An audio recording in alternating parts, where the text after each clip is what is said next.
Hello दोस्तों, Delhi cricket TV में आपका फिर से स्वागत है। आज मीरपुर टेस्ट के पहले दिन जो कुछ भी हुआ उसने हर क्रिकेट फैन को इमोशनल और हैरान कर दिया है। एक तरफ पाकिस्तान की बॉलिंग ने शानदार वापसी की है तो दूसरी तरफ कुछ ऐसी चीजें भी देखने को मिली जो गेम की स्पिरिट के बिल्कुल खिलाफ हैं। क्रिकेट हमेशा से जेंटलमैन गेम रहा है, लेकिन आज कुछ ऐसे पल भी आए जिन्होंने इस सोच को चैलेंज किया।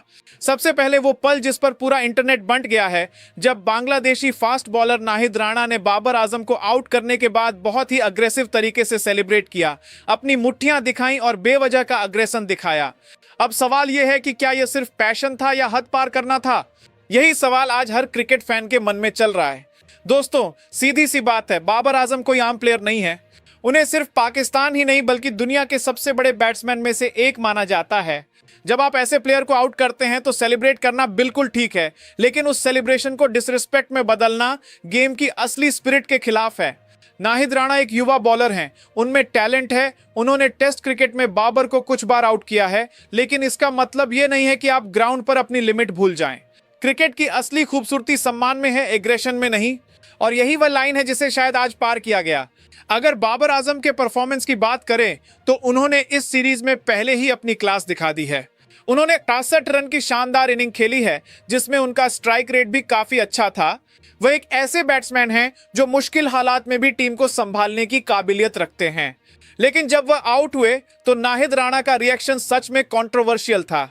कुछ लोगों के हिसाब से यह सिर्फ एक्साइटमेंट था, लेकिन ज्यादातर फैंस इसे बेवजह का एग्रेशन मान रहे हैं। और यह भी ध्यान रखना चाहिए कि बड़े प्लेयर्स हमेशा अपने गेम से जवाब देते हैं, अपने एटीट्यूड से नहीं। रमीज राजा ने यह भी कहा है कि बाबर आजम को फास्ट बॉलिंग के खिलाफ अपनी टेक्निक पर काम करने की जरूरत है, क्योंकि अब दुनिया की हर टीम उनकी इस कमजोरी को टारगेट कर रही है। यह अपने आप में सच हो सकता है, क्योंकि हर प्लेयर में सुधार की गुंजाइश होती है। लेकिन दूसरी तरफ यह भी सच है कि बाबर आजम दुनिया के उन बैट्समैन में से एक हैं जिन्होंने टॉप लेवल के पेस अटैक को सबसे अच्छे तरीके से खेला है। इसलिए प्रॉब्लम सिर्फ टेक्निक की नहीं है, कभी कभी यह सिर्फ एक बुरा दिन भी होता है। अब अगर पाकिस्तान की बॉलिंग की बात करें तो आज पूरा पाकिस्तान का दिन था। जो लोग कह रहे थे कि पाकिस्तान के पास अच्छे फास्ट बॉलर नहीं हैं, आज उन्हें जवाब मिल गया। खुर्रम शहजाद ने शानदार बॉलिंग की। उन्होंने 17 ओवर में सिर्फ 81 रन देकर 4 जरूरी विकेट लिए। उनकी पेस और स्विंग ने बांग्लादेशी बैटिंग को पूरी तरह से परेशान कर दिया। जो बैट्समैन कॉन्फिडेंट दिख रहे थे वे भी प्रेशर में आ गए। ये वो परफॉर्मेंस है जिसने सबको हैरान कर दिया, खासकर इसलिए क्योंकि उन्हें पहले टेस्ट में मौका नहीं मिला था। इसी तरह मोहम्मद अब्बास ने एक बार फिर साबित कर दिया कि उन्हें लाइन और लेंथ का टीचर क्यों कहा जाता है। 16 ओवर में 3 मेडन, सिर्फ 45 रन और 3 जरूरी विकेट, ये एक क्लासिक स्पेल था। उनकी कंसिस्टेंसी ने साबित कर दिया कि टेस्ट क्रिकेट में अभी भी सब्र और डिसिप्लिन सबसे बड़ी ताकत है। हसन अली ने भी शानदार वापसी की। उन्होंने 11.5 ओवर में 39 रन देकर 2 विकेट लिए और अपनी एनर्जी से टीम को बूस्ट किया। साजिद खान ने भी लंबा स्पेल किया और 1 विकेट लिया, लेकिन सबसे खास बात यह रही कि उन्होंने रनों को कंट्रोल में रखा। बांग्लादेश की इनिंग की शुरुआत खराब रही, विकेट जल्दी गिरने लगे और ऐसा लगा कि टीम बहुत जल्द ढेर हो जाएगी। मोमिनुल हसन जॉय बिना कोई रन बनाए आउट हो गए। उसके बाद भी प्रेशर कम नहीं हुआ, लेकिन फिर एक ऐसा प्लेयर आया जिसने पूरा गेम बदल दिया। लिटन दास ने सच में फाइटर की तरह बैटिंग की। उन्होंने 168 बॉल पर 126 रन की शानदार इनिंग खेली, जिसमें 16 चौके और 2 छक्के शामिल थे। वह पाकिस्तानी बॉलिंग के सामने अकेले दीवार बनकर खड़े रहे। अगर वह यह इनिंग नहीं खेलते तो बांग्लादेश शायद 100 रन भी नहीं बना पाता। उनकी वजह से टीम 278 के सम्मानजनक टोटल तक पहुंच पाई।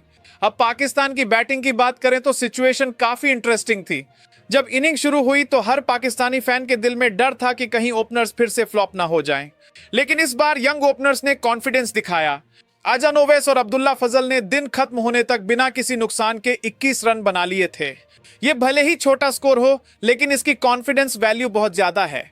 अजन ओवैस ने 3 शानदार चौके लगाए और अपनी टेक्निक से सभी को इंप्रेस किया, जबकि अब्दुल्ला फजल भी शांत और स्टेबल दिखे। यह भी ध्यान देने वाली बात है कि युवा खिलाड़ियों पर बहुत ज्यादा दबाव डालना हमेशा सही नहीं होता। कुछ लोग कहते हैं कि उन्हें हर मैच में सेंचुरी बनानी चाहिए, नहीं तो उन्हें फेलियर माना जाता है। लेकिन सच तो यह है कि टेस्ट क्रिकेट एक लंबा सफर है। कंसिस्टेंसी समय के साथ आती है। आज दोनों युवाओं ने साबित कर दिया कि उनमें पोटेंशियल है और वे लंबी रेस के घोड़े हैं। शान मसूद की कप्तानी पर हमेशा सवाल उठते रहे हैं, खासकर स्लो ओवर रेट और कुछ टैक्टिकल फैसलों की वजह से। लेकिन आज उन्होंने काफी बेहतर मैनेजमेंट दिखाया। बॉलर्स को अच्छे से रोटेट किया गया और टीम की बॉडी लैंग्वेज भी पहले से ज्यादा पॉजिटिव दिखी। यह भी जरूरी है कि टेस्ट क्रिकेट में सिर्फ एग्रेशन ही नहीं बल्कि पेशेंस और प्लानिंग भी बहुत जरूरी है। अब सबसे बड़ी बात आने वाला दिन है। कल जब बाबर आजम फिर से बैटिंग करने उतरेंगे तो पूरी दुनिया की नजरें उन पर होंगी। यह सिर्फ एक इनिंग नहीं होगी बल्कि यह एक स्टेटमेंट मोमेंट भी हो सकता है। सवाल यह है कि क्या बाबर इस एग्रेशन का जवाब अपने बैट से देंगे? क्या पाकिस्तान इस मैच में मजबूत पोजीशन बना पाएगा? और क्या ये युवा ओपनर अपना परफॉर्मेंस जारी रख पाएंगे? एक और बात जो फैंस के बीच चर्चा में है वो ये है कि टीम के अंदर कुछ फैसले और कम्युनिकेशन इश्यू हैं। कभी कभी छोटी छोटी बातें भी बड़ी चर्चाओं को जन्म देती हैं, लेकिन मेन बात यह है कि टीम को गेम पर फोकस करना चाहिए, क्योंकि अगर पाकिस्तान ये टेस्ट हार जाता है तो वर्ल्ड टेस्ट चैंपियनशिप में उनके चांस लगभग खत्म हो जाएंगे।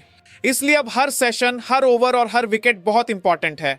आखिर में मैं बस इतना कहूंगा कि क्रिकेट में हार जीत होती रहती है, लेकिन रिस्पेक्ट हमेशा बनी रहनी चाहिए। अग्रेशन गेम को खूबसूरत बनाता है, लेकिन डिसरिस्पेक्ट इसे खराब कर देता है।